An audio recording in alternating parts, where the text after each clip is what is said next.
कई बार संसार के कष्ट सात्विक पुरुषों को भी विचलित कर देते हैं और उनके मन में भगवत प्राप्ति के अतिरिक्त अन्य जो दूषित वासनाएं हैं वो भी उत्पन्न उनके मन में हो जाया करती। पर साधकों को उनसे सावधान रहना चाहिए।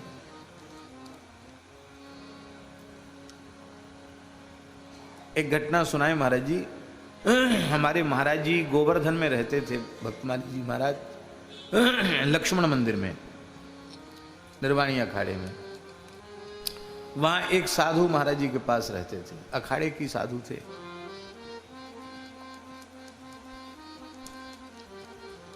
एक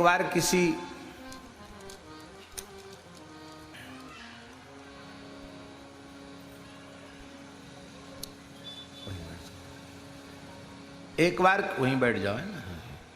एक बार किसी संपत्तिशाली महंत ने उनको बहुत अपमानित किया। महाराज जी सत्य घटना। कई बार महंतों को भी बड़ी अपनी महंती की ठसक होती है। गरीब साधु का कई बार बड़ा भारी अपमान हो जाता। महात्मा अच्छे थे, बालकालीन संत थे, लेकिन उनका अपमान बहुत ज्यादा कर दिया। अच्छा मैं भी जमींदार बड़ा महंत बन के दिखाऊंगा, धनी मानी बन के दिखाऊंगा, ये वासना उनके मन में हो गई। गिरिराज जी में रह के साधन करते थे, महाराज जी के पास रहते थे, पढ़ते भी थे, व्याकरण भी पढ़ते थे महाराज जी। तो किसी महात्मा ने उनके ऊपर कृपा कर दी और हनुमान जी का कोई अनुष्ठान बता दिया। धन प्राप्ति के लिए वो हनुमान जी का अनुष्ठान करने लगे। 41 दिन का अनुष्ठान था। रात्रि में वो स्नान करके 11 साढ़े 11 बजे रात को बैठते थे और 3 बजे रात तक जपने का नियम था। उस समय जपते थे वो। और अभी भी वो बट का पेड़ है जो बगल में निर्मोही अखाड़ा है ना, बल्लो बाबा वाला अखाड़ा, उस अखाड़े में जो बट का पेड़ है वो पहले बहुत विशाल था, अभी भी विशाल है। तो उसकी डाल इधर तक सब आई हुई थी। ये जो निर्वाणी अखाड़ा है यहां तक उसकी पूरी छाया डाल सब आई हुई थी। तो उसी के नीचे बैठ के वो जप करते थे रात में एकांत के हिसाब से।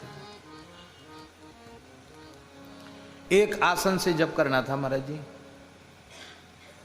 तो 41वां दिन जब था आया, अनुष्ठान पूर्ति का आखिरी दिन, तो वो जैसे ही जप करने बैठे तो लगभग रात्रि को 12:30 बजे के करीब एक विशाल बंदर आया और पेड़ की डाली पर बैठा। जिसके नीचे वो बैठे तो उस डाली के ऊपर बंदर आके बैठ गया और उसने पतला मल किया, एकदम पतला, और ऐसा मल ऊपर से बैठ के किया कि वो महात्मा पूरे नहा गए। और गंध भी बड़ी तीखी गंध थी, जैसी मल की होती है वो भी एकदम बहुत तीव्र गंध। लेकिन वो भी इतने विचित्र थे वो महात्मा पक्के। और अब चाहे जो हो, मैं आसन तो नहीं खोलेंगे। 40 दिन जब हमारा नियम चला है तो 41वें दिन भी आसन तो नहीं खोलेंगे, नियम तो पूरा करेंगे। ठीक 3 बजे तक वो बैठे रहे, पूरा नहा गए थे, ठंड का समय था, पूरे नहा गए थे मल से। 3 बजे जब नियम पूरा हुआ तो गए, मानसी गंगा वहीं है, मानसी गंगा में स्नान किया, वस्त्र धोए और आसन वासन सब धोया, सब खराब हो गया। महाराज जी का स्वभाव नहीं था कि किसी से पूछें कि तुम क्या कर रहे हो, क्यों रात को बैठते हो, क्या जप करते हो, ये सब पूछने का उनका स्वभाव नहीं था। सवेरे महाराज जी को साष्टांग किया तो महाराज जी ने देखा कि बड़े दुखी हैं वो। महाराज जी ने कहा, कहो अमुक दास दुखी क्यों हो? महाराज जी 41 दिन का अनुष्ठान लिया था, 40 दिन तो बहुत बढ़िया से चला, 41वें दिन नियम तो पूरा हो गया पर बड़ा विघ्न आ गया। क्या हुआ? उन्होंने सारी घटना सुनाई। ये नहीं बताया कि हम किसका अनुष्ठान कर रहे थे, किस लिए कर रहे थे। बोले महाराज आखिरी दिन ऐसे एक बंदर ने डोल लाल कर दिया। महाराज जी बोले तुम हनुमान जी का अनुष्ठान कर रहे थे क्या? बोले हाँ। धन प्राप्ति के लिए कर रहे थे क्या? बोले हाँ। आपको कैसे पता? बोले मल त्याग किया इसलिए पता चल गया। हनुमान जी ज्ञानीनाम अग्रगण्यम है, उन्होंने बता दिया ये दुर्गंधित मल के जैसी वस्तु ही है धन। तुम साधु होके चाहते तो लो धन, तो तुम इसे विक्षेप मत मानो। अब तुम्हारा अनुष्ठान सफल हुआ। लगता है महंत बनना चाहते हो क्या? संकुचित हो गए। बोले नहीं महंत वहंत तो क्या, लेकिन हाँ अब गरीबी में नहीं जीना चाहते।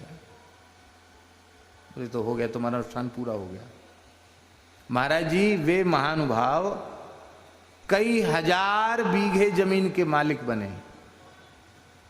हम समझते 2,500-3 हजार बीघा जमीन के मालिक, कई स्थानों के मालिक बने, बहुत बड़ी संपत्ति अर्जित की उन्होंने।